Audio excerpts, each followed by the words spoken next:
بسم اللہ الرحمن الرحیم۔ السلام علیکم ناظرین، پروگرام اسلام کے سفر کے ساتھ میں ہوں آپ کا میزبان عدیل ممتاز۔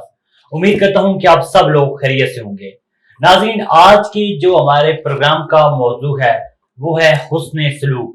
حسن سلوک کیا ہے؟ اسلام میں حسن سلوک کی اہمیت اور فضیلت، اور ہمارے پیارے نبی حضرت محمد صلی اللہ علیہ وآلہ وسلم ان کا حسن سلوک کیسا تھا، وہ کیسے دوسرے لوگوں سے پیش آتے تھے۔ اسٹوڈیو میں آج ہمارے ساتھ جو مہمان ہیں ان کا میں تعارف کرا دوں۔ حافظ محمد اکرم چشتی صاحب جو کہ خطیب ہیں جامعہ مسجد غوثیہ میریا G613 کے۔ سب سے پہلے تو ان کو اپنے پروگرام میں خوش آمدید کہتے ہیں۔ حافظ صاحب، آپ کا بہت بہت شکریہ جو آپ نے ٹائم نکالا اور آپ ہمارے پروگرام میں تشریف لائے۔ کیسے ہیں آپ؟ ٹھیک ہیں؟ الحمدللہ جی، ٹھیک ٹھاک ہوں جی۔ حافظ صاحب، آج جو ہمارا موضوع ہے، موضوع ہمارا حسن سلوک کہ حسن سلوک کیا ہے، اور اسلام میں حسن سلوک کی فضیلت اور اہمیت کے حوالے سے بتائیے۔ الحمدللہ رب العالمین، الصلاۃ والسلام علی سید المرسلین، اما بعد فاعوذ باللہ من الشیطان الرجیم، بسم اللہ الرحمن الرحیم، وَإِنَّكَ لَعَلَىٰ خُلُقٍ عَظِيمٍ، صدق اللہ مولانا العظیم۔ ان اللہ وملائکتہ یصلون علی النبی یا ایھا الذین آمنوا صلوا علیہ وسلموا تسلیما۔ اللہم صل علی سیدنا و مولانا محمد وعلی آل سیدنا و مولانا محمد وبارک وسلم۔ حمد و صلوات کے بعد اللہ تبارک و تعالی جل شانہ نے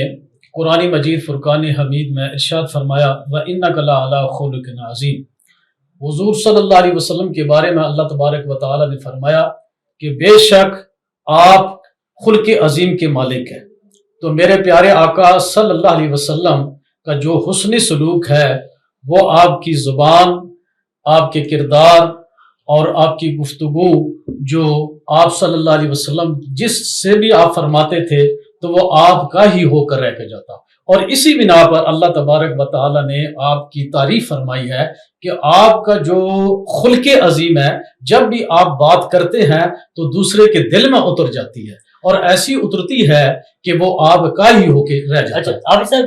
حسن سلوک اس سے ہٹ کر میں تو آج کل کے زمانے میں حسن سلوک کیسا ہونا چاہیے، اور آپ کی نظر میں حسن سلوک آخر ہے کیا؟ دیکھو جی، حسن سلوک جو ہے، جو ہمارے پیارے آقا صلی اللہ علیہ وسلم نے ہمیں تعلیم فرمایا ہے، اس پہ آج فی زمانہ میں ہم اس پہ نہیں چل رہے، کیونکہ اگر آپ صلی اللہ علیہ وسلم کے اس بتائی ہوئے اصول پر آپ صلی اللہ علیہ وسلم نے جو ہمیں جو ہے وہ گفتگو عطا فرمائی ہے، جو شریعت عطا فرمائی ہے، اگر ہم اس کو اپنائیں اور اس پر چلیں تو مسلمان کیا، مسلمان غیر بھی ہمارے ہو جاتے ہیں۔ لیکن افسوس سے کہا جاتا ہے کہ ہمارے الفاظ میں، ہماری زبان میں وہ شدت آ گئی ہے کہ ہم نے اس چیز کو چھوڑ دیا ہے۔ جب ہم حضور صلی اللہ علیہ وسلم کی سیرت کو نہیں اپنائیں گے تو پھر جو ہے ہم غیروں کو کیسے جو ہے آمادہ کر سکتے ہیں۔ اس لیے ضرورت اس چیز کی ہے کہ ہمیں خود بھی مطالعہ کرنا چاہیے اپنے نبی صلی اللہ علیہ وسلم کی سیرت کا، اور اسی کو جو ہے جب ہم دوسرے سے گفتگو کرتے ہیں یا دوسروں کو پیغام دیتے ہیں تو بہت ہی نہایت شیریں کلام سے، اچھی مطلب ہے کہ گفتگو سے جب ہم ان سے کریں گے تو یقیناً جو ہے وہ آپ صلی اللہ علیہ وسلم کے بتائی ہوئے اس سیرت پاک پر جو ہے وہ عمل کریں گے، اور یقیناً وہ ہمارے ہو جائیں گے۔ حافظ صاحب، ہمارے پیارے نبی حضرت محمد صلی اللہ علیہ وآلہ وسلم ان کے حسن سلوک کو پوری دنیا مانتی تھی، کفار بھی ان کا اس بات کو مانتے تھے کہ آپ صلی اللہ علیہ وآلہ وسلم کا حسن سلوک بہت اچھا ہے۔ تو آپ صلی اللہ علیہ وسلم پر کفار کی جانب سے مظالم کیے گئے، ان پر ظلم ڈھائے گئے، لیکن وہ آگے سے خاموش رہتے، کبھی انہوں نے کفار کو بد دعا نہیں کی، بلکہ ان کی ہدایت اور مغفرت کے لیے انہوں نے دعا کی، اور کفار بھی حضرت محمد صلی اللہ علیہ وآلہ وسلم کے زندگی اور حسن سلوک سے متاثر تھے۔ تو میں یہ کہوں گا کہ حضرت محمد صلی اللہ علیہ وآلہ وسلم کی زندگی کے عظیم اخلاق کے کچھ اہم واقعات، کوئی اہم پہلو یا کوئی ایسا واقعہ جو آپ سمجھتے ہیں کہ حسن سلوک اسی واقعے کے اندر ہے، تو آپ وہ بیان کیجیے گا۔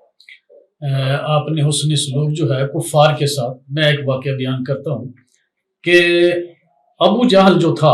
وہ حضور صلی اللہ علیہ وسلم کا حقیقی چچا تھا، مطلب سب جانتے ہیں،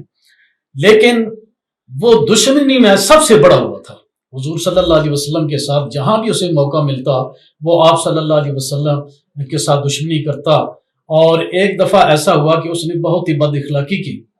اور ایذا بھی پہنچائی۔ حضرت امیر حمزہ رضی اللہ تعالی عنہ حضور صلی اللہ علیہ وسلم کے چچا ہیں، وہ ابھی جو ہیں مسلمان نہیں ہوتے، ایمان نہیں لائے تھے۔ ان کی ایک کنیزہ تھی، اس نے یہ واقعہ دیکھا تھا کہ ابو جہل نے حضور صلی اللہ علیہ وسلم کو ایذا رسانی کی ہے۔ اس نے جا کے حضرت امیر حمزہ رضی اللہ تعالی عنہ کو بتایا۔ حضرت امیر حمزہ رضی اللہ تعالی عنہ اس وقت جو ہے وہ شکار کو گئے تھے، واپس آئے، جب پتہ چلا تو انہوں نے تلوار جو ہے وہ حمائل کی، کمان جو ہے وہ باندھی، تو سیدھے جو ہے وہ چلے گئے۔ سارے کفار جو سردار تھے وہ کوئی صفا پہ بیٹھے ہوئے تھے، آپس میں گفتگو کر رہے تھے، تو آپ نے جاتے ہی فرمایا کہ کس نے میرے بھتیجے کو جو ہے وہ ایذا پہنچائی ہے؟ تو ابو جہل فوراً بولا کہ میں نے پہنچائی ہے۔ تو آپ نے اسے پکڑ کر جو ہے وہ مارنا شروع کر دیا، اتنا مارا اسے زخمی کر دیا۔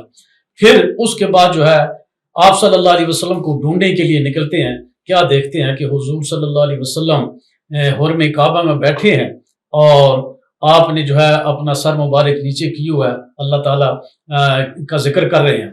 جب آپ گئے ان کے پاس اور جا کر کہا کہ میں نے آپ کا بدلہ لے لیا ابو جہل سے، تو میرے آقا صلی اللہ علیہ وسلم کا حسن سلوک دیکھیے۔ حضور نے فرمایا کہ چچا،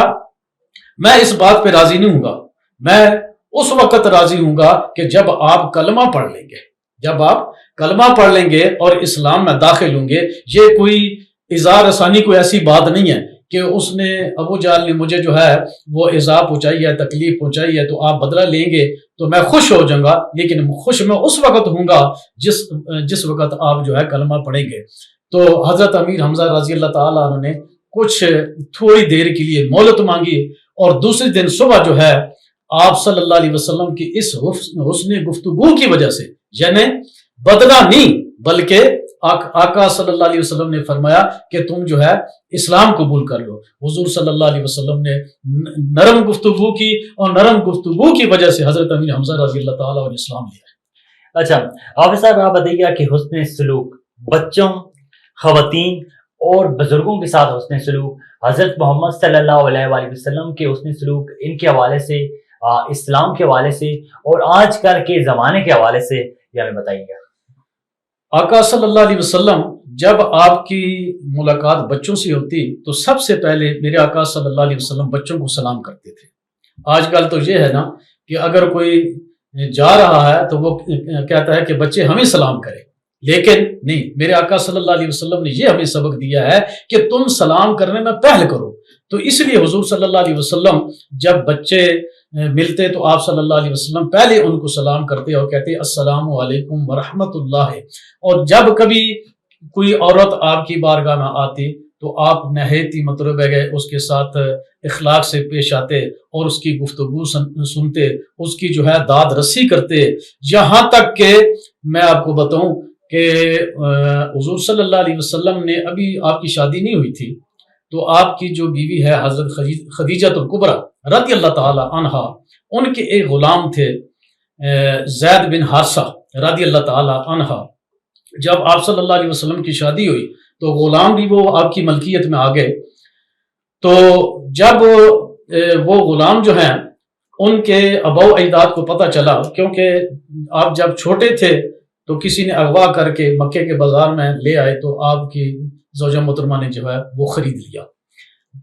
جب ان کے والدین کو پتہ چلا کہ ہمارے زید بیٹا جو ہے وہ مکے میں حضرت محمد صلی اللہ علیہ وسلم کی غلامی میں زندگی بسر کر رہا ہے، تو والدین پہنچے اور پہنچ کر آپ صلی اللہ علیہ وسلم کے پاس آئے اور سارا واقعہ سنایا کہ اس طرح ہمارا بیٹا ہے، کسی نے اغوا کیا تھا لیکن آج کل وہ آپ کی غلامی میں جو ہے وہ زندگی بسر کر رہا ہے، تو آپ جو ہمارا بیٹا جو واپس کر دیں اور ہم اتنی قیمت لے کے آئے۔ تو میرے آقا صلی اللہ علیہ وسلم کا حسن سلوک دیکھیے کہ آپ صلی اللہ علیہ وسلم نے فرمایا کہ میں اس کی کوئی قیمت نہیں لیتا، ماشاءاللہ اس کی کوئی قیمت نہیں لیتا، شرط یہ ہے کہ آپ اسے راضی کر لیں، جانے کے لیے راضی کر لیں۔ تو حضرت زید رضی اللہ تعالی عنہ کو بلایا گیا، ابھی آپ اتنے بڑے نہیں تھے، بچے تھے، تو زید کو آقا صلی اللہ علیہ وسلم نے فرمایا زید یہ تیرے والد ہیں اور یہ تیرے چچا ہے، تمہیں لینے کے لیے آئے ہیں،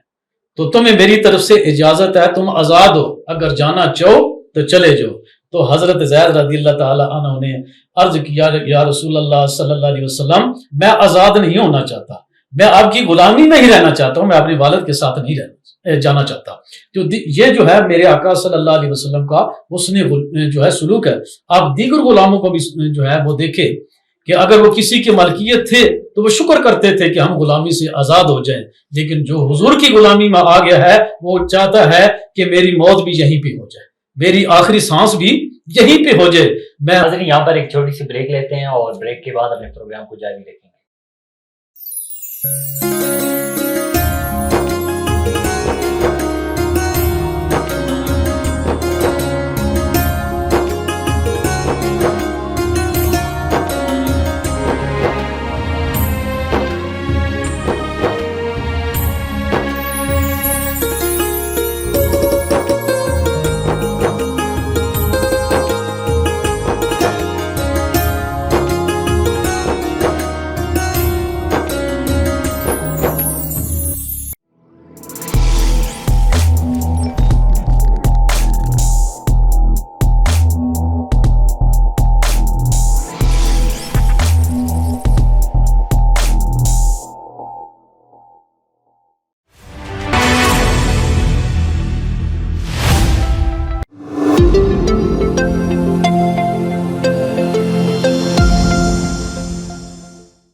ویلکم بیک ناظرین، اپنے پروگرام میں آپ کو ایک دفعہ پھر خوش آمدید کہتے ہیں۔ ہم بات کر رہے تھے حسن سلوک کے حوالے سے۔ عاطف صاحب میں آپ سے اگلا سوال یہ کروں گا کہ حضرت محمد صلی اللہ علیہ وآلہ وسلم کی سیرت کے حوالے سے بتائیے گا، کس طرح انہوں نے لوگوں کو اپنی طرف مدعو کیا؟ اللہ تبارک و تعالی جل شانہ نے جب آپ نے نبی کریم صلی اللہ علیہ وسلم نے اعلان نبوت فرمایا تو اللہ تبارک و تعالی نے حکم فرمایا وَأَنذِرْ عَشِيرَتَكَ الْأَقْرَبِينَ۔ قرآن مجید فرقان حمید میں اللہ تعالی نے حکم دیا کہ اپنے قریبی رشتہ داروں کو ڈراؤ۔ حضور صلی اللہ علیہ وسلم نے کوہ صفا پر جا کر اور ایک اعلان فرمایا کہ اے اہل قریش، اے اہل مکہ، سب جو ہے وہ دوڑتے دوڑتے کوہ صفا پہ آ گئے۔ تو میرے آقا صلی اللہ علیہ وسلم نے فرمایا کہ اے لوگوں، کہ میں تمہیں کہوں کہ اس پہاڑ کے پیچھے ایک بڑی بھاری فوج ہے جو تم پر حملہ کرنے والی ہے، کیا تم میری اس بات پر یقین کر لو گے؟ تو سب لوگوں نے ایک زبان ہو کر، یعنی یک زبان ہو کر کہا کہ ہم آپ کی زبان پر جو ہے یقین کر لیں گے، اس لیے کہ آپ نے پوری زندگی جو اب تک گزری ہے آپ نے کوئی جھوٹ نہیں بولا۔ یعنی میرے آقا صلی اللہ علیہ وسلم کی زبان مبارک سے کبھی بچپن سے لے کر پوری زندگی میں جو ہے کوئی جھوٹ جو ہے وہ نہیں جو ہے وہ نکلا۔ تو سب نے جو ہے ایک زبان ہو کر کہا کہ ہم آپ کی بات پر یقین کر لیں گے۔ تو حضور صلی اللہ علیہ وسلم نے فرمایا دیکھو یہ تمہارے سمجھانے کے لیے تھا، میں اللہ کا رسول ہوں، اللہ تبارک و تعالی نے مجھے اپنا نبی جو ہے وہ سنا ہے اور میں تمہیں اللہ کی وحدانیت کا پیغام دیتا ہوں، لہٰذا تم جو ہے یہ بتوں کی پوجا چھوڑ دو، ٹھیک ہے؟ تم ایک رب جو زندگی بھی عطا کرنے والا ہے، موت بھی عطا کرنے والا ہے، جس نے انسان کو پیدا کیا، پھر موت دے گا، پھر پیدا کرے گا، تم اس پر یقین لے۔ لیکن وہاں پہ کچھ لوگ ایسے تھے جنہوں نے حضور صلی اللہ علیہ وسلم کی اس گفتگو کی تکذیب کی اور آپ کو پریشان کیا، لیکن وقت گزرتا گیا ایک دن ایسا آیا کہ میرے آقا صلی اللہ علیہ وسلم جو ہے وہ مدینہ پاک سے جب مکہ میں داخل ہوئے، اس شان سے داخل ہوئے کہ اللہ تبارک و تعالی نے آپ کو پہلے ہی نوید جو ہے وہ فتح کی نبی جو ہے وہ سنا دی تھی کہ انا فتحنا لک فتحا مبینا، کہ اے محبوب صلی اللہ علیہ وسلم ہم آپ کو فتح کی نوید جو ہے وہ سناتے ہیں اور فتح بہت ہی قریب ہے۔ چنانچہ جب حضور صلی اللہ علیہ وسلم مکے میں داخل ہوئے تو آپ کو معلوم ہے کہ اس وقت کعبہ شریف کے اندر 360 بت تھے جن کی وہ مشرکین پوجا کرتے تھے، اور مشرکین نے ہر ایک کام کے لیے ایک ایک بت جو ہے وہ چنا ہوا تھا، کوئی اولاد دینے والا تھا، کوئی رزق دینے والا تھا، کوئی بارش برسانے والا تھا، اس طرح۔ تو حضور صلی اللہ علیہ وسلم نے اس وقت جو ہے بت شکنی کی کہ آپ کعبہ شریف کے اندر گئے تو حضرت علی رضی اللہ تعالی عنہ کو فرمایا کہ اے علی تم ایسا کرو کہ میرے کاندھوں پہ کھڑے ہو جاؤ اور ان بتوں کو گراتے جاؤ۔ حضرت علی رضی اللہ تعالی عنہ نے عرض کیا یا رسول اللہ آپ میرے جو ہیں کاندھوں پہ جو ہے سوار ہو جائے۔ حضور نے فرمایا تم نبوت کا بار نہیں اٹھا سکتے۔ بہرحال مختصر یہ کہ حضرت علی رضی اللہ تعالی عنہ حضور صلی اللہ علیہ وسلم کے کاندھوں مبارک پہ کھڑے ہو کر بتوں کی طرف اشارہ کرتے تو بت جو ہے وہ نیچے گر جاتی، یعنی اس طرح آپ نے کعبے کو جو ہے پاک کیا۔ ایک اور بات یہ ہے کہ حضرت علی رضی اللہ تعالی عنہ نے عرض کیا یا رسول اللہ صلی اللہ علیہ وسلم آسمان اور جنت میرے اتنے قریب ہے، انگور کے خوشے میرے اتنے قریب ہیں، اگر اجازت دیں تو میں انگور کا خوشہ توڑ لوں، اگر آپ اجازت دیں تو انگور۔ معلوم یہ ہوا کہ میرے آقا صلی اللہ علیہ وسلم کے جو کاندھوں پہ حضرت علی رضی اللہ تعالی عنہ سوار ہیں وہ جنت کے اتنے قریب ہو گئے ہیں کہ جنت ان کی مشتاق ہو گئی۔ تو ڈاکٹر صاحب بتائیے گا کہ حضرت محمد صلی اللہ علیہ وآلہ وسلم کی پہلی دعوت اسلام کے حوالے سے بتائیے گا۔ جیسے کہ میں نے عرض کیا ابھی کہ پہلی دعوت اسلام جو ہے حضور صلی اللہ علیہ وسلم نے کوہ صفا پر جو اللہ تبارک و تعالی نے حکم دیا وَأَنذِرْ عَشِيرَتَكَ الْأَقْرَبِينَ کہ اے میرے محبوب صلی اللہ علیہ وسلم سب سے پہلے آپ اپنی قریبی رشتہ داروں کو جو ہیں وہ ڈرائیں۔ تو حضور صلی اللہ علیہ وسلم نے جو کوہ صفا پہ دعوت دی تھی وہی آپ صلی اللہ علیہ وسلم کی پہلی دعوت تھی۔ اچھا عابد صاحب آپ سے آخری سوال یہ ہے، بتائیے گا کہ کفار کس طرح ہمارے پیارے نبی حضرت محمد صلی اللہ علیہ وآلہ وسلم سے متاثر ہو کر دائرہ اسلام میں داخل ہوئے اور انہوں نے ہمارے پیارے نبی اور ہمارے اسلام کو انہوں نے ماننا شروع کر دیا۔ انہوں نے آخر میں یہ دعویٰ کیا کہ اسلام جو ہے بے شک سب سے اچھا ہے، اور انہوں نے اسلام کو ماننا شروع کر دیا، اور وہ دوسروں کو بھی جو کفار اسلام میں داخل ہوئے انہوں نے اپنے دوسرے کفار بھائیوں کو بھی اسلام کی دعوت دینا شروع کی۔ یہ دیکھیں جی، جو ہم بائی برتھ مسلمان ہیں نا، ہمیں تو ورثے میں جو ہے اسلام ملا ہے، لیکن جو کافر یا مشرک ہے وہ جب اسلام قبول کرتا ہے تو وہ پوری ریسرچ کرتا ہے۔ اس وقت نبی پاک صلی اللہ علیہ وسلم کے زمانے میں بھی جو کفار اسلام قبول کرتے تھے پہلے وہ ریسرچ کرتے تھے کیا آپ واقعی نبی ہیں یا نہیں ہیں، لیکن اللہ تبارک و تعالی جس شخص پر وہ مہربان ہوتا تھا اس کے دل میں حضور صلی اللہ علیہ وسلم کی محبت اور اسلام کی محبت جو ہے وہ عطا فرماتا، اور یہی تھی کہ جب آپ صلی اللہ علیہ وسلم ان سے گفتگو فرماتے تو اس گفتگو کا یہ نتیجہ، ایک تو آپ صلی اللہ علیہ وسلم کا حسن سلوک تھا،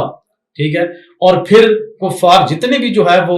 اسلام لائے ہیں وہ ریسرچ کر کے کہ واقعی آپ صلی اللہ علیہ وسلم جو ہے وہ سچے نبی ہیں، اور جب انہیں پتہ چلا تو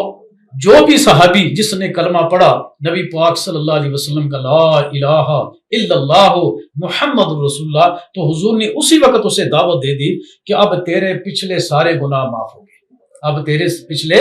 سارے گناہ معاف۔ ایک صحابی جو تھے وہ آپ صلی اللہ علیہ وسلم پر ایمان لائے، ایمان لانے کے بعد جو ہے وہ رونا انہوں نے شروع کر دیا۔ جب رونا شروع کر دیا تو میرے آقا صلی اللہ علیہ وسلم نے فرمایا یہ تو خوشی کا مقام ہے کہ آپ نے جو ہے اسلام قبول کیا ہے تو اللہ تعالیٰ نے تیرے پچھلے سارے گناہ معاف کر دیے۔ تو وہ کہنے لگا کہ مجھے شک ہے کہ رب مجھے جو ہے وہ معاف نہیں کرے گا، اس لیے کہ میں نے اپنی قوم کی 70 بچیوں کو زندہ جو ہے وہ دفن کر دیا، اس لیے بار بار جو ہے میرے ذہن میں آ رہا ہے کہ اللہ تعالیٰ مجھے معاف نہیں کرے گا۔ اتنے میں جبریل امین کا نزول ہوتا ہے اور جبریل امین اللہ تبارک و تعالیٰ کا پیغام جو ہے وہ سناتے ہیں کہ جو میرے محبوب صلی اللہ علیہ وسلم کو فرما دو کہ اس شخص نے جو اسلام قبول کیا ہے اور اس نے جب پڑھا ہے لا الہ الا اللہ محمد رسول اللہ، تو اللہ تبارک و تعالیٰ نے اس کے پچھلے 70 سال کے گناہ جو ہے وہ معاف کر دیے۔ تو یہ ہے حضور صلی اللہ علیہ وسلم کا حسن سلوک، اور کفار مشرکین اسی چیز کو جو ہے وہ دیکھ کر جو ہے اسلام بھی انہوں نے قبول کیا ہے، اور پھر اپنے اپنے علاقوں میں جا کر انہوں نے اسلام کی تبلیغ بھی کی ہے۔ اسلام اس طرح جو پھیلتا گیا ہے، صحابہ کرام کی جماعت جو ہے وہ اس طرح بڑھتی گئی ہے۔ آخر میں جب نبی پاک صلی اللہ علیہ وسلم کا وصال ہوتا ہے تو 1 لاکھ سے زیادہ جو ہے وہ صحابہ کرام جو ہے وہ آپ پر جو اسلام قبول کر چکے تھے، حضور کے صحابی بن چکے تھے۔ بے شک جی حافظ صاحب، ہمارا دین اسلام سب سے افضل ہے اور کفار بھی اس بات کو مانتے ہیں۔ اور آج جس طرح ہم نے بات کی حسن سلوک کے حوالے سے، ہمارے پیارے نبی حضرت محمد صلی اللہ علیہ وآلہ وسلم کا حسن سلوک کیسا تھا، انہوں نے کس طرح زندگی گزاری کہ کفار بھی ان کے معترف تھے، ان کو مانتے تھے کہ یہ ایک ایسے شخص ہیں یا ایسے ولی ہیں جنہوں نے کبھی جو جھوٹ نہیں بولتے، جو جن کی زبان میں اتنی نرمی ہے اور مٹھاس ہے، جو وہ بات کرتے ہیں وہ سچی ہوتی ہے، اور کفار بھی ان کو مانتے تھے۔ لیکن اگر آج کے دور کی بات کریں تو آج ہم اس حسن سلوک سے اب بہت ہی زیادہ پیچھے ہیں۔ ہمیں یقین کریں کہ ہمیں حسن سلوک کا مطلب نہیں پتا کہ حسن سلوک آخر میں ہوتا کیا ہے۔ ہم یہ سمجھتے ہیں کوئی ہمیں بلاتا ہے تو ہم آگے سے جی کر دیتے ہیں، تو ہم سمجھتے ہیں کہ ہم نے بس یہی ہمارا حسن سلوک ہے۔ لیکن حسن سلوک میں بہت ساری چیزیں دیکھی جاتی ہیں، صبر کرنا، غصے کو پی جانا، لوگوں کو برداشت کرنا، اچھے جو لوگ ہیں ان کے ساتھ بھی چلنا، برے لوگ ہیں ان کو سبق ان کو کہنا کہ آپ نیک کاموں کی طرف آئیں، ان کو بھی برداشت کرنا، ان کو بھی ساتھ لے کر چلنا، یہ آج کل کے دور میں بہت ہی مشکل ہے۔ جس طرح ہمارے پیارے نبی حضرت محمد صلی اللہ علیہ وآلہ وسلم اتنی طاقت ہونے کے باوجود بھی وہ دشمنوں کو معاف کرتے تھے، اور ان کے لیے ہمیشہ ہدایت اور مغفرت کے لیے دعا کرتے تھے، وہ دعا کرتے تھے کہ اللہ تعالیٰ ان کو نیک اور سیدھی راہ پر چلائے۔ ناظرین، اسی دعا کے ساتھ کہ اللہ تعالیٰ ہم سب مسلمانوں کو اپنی حفظ و امان میں رکھے، اور ہمارا اسلام اسی طرح پھیلتا رہے، اور لوگ کفار اسلام کی طرف آتے رہیں، تاکہ ہمارا دین اسلام زیادہ سے زیادہ دنیا میں پھیل جائے۔ اور آخر میں یہی کہوں گا کہ جس طرح فلسطین کے مسلمانوں پر ظلم ڈھائے جا رہے ہیں، اس صورتحال کو مد نظر رکھتے ہوئے دنیا کے تمام مسلمان ان سب کو متحد ہونا چاہیے، تاکہ وہ کفار کی سامنے پورا اسلام اور مسلمان جو ہیں وہ ڈٹ کر کھڑے ہو جائیں۔ ناظرین، ہمارے ساتھ موجود تھے اسٹوڈیو میں حافظ محمد اکرم چشتی صاحب، جو کہ خطیب ہیں جامع مسجد غوثیہ میلیہ کے۔ ان کو ایک دو پھر ان کا شکریہ ادا کرتے ہیں کہ انہوں نے اپنا ٹائم نکال کر آج ہمارے اسٹوڈیو میں تشریف لائے۔ حافظ صاحب، آپ کا بہت بہت شکریہ۔ ناظرین، پروگرام کا وقت ختم ہو جاتا ہے، اگلے ہفتے تک اپنے میزبان عدیل ممتاز کو اجازت دیجیے۔ اللہ نگہبان۔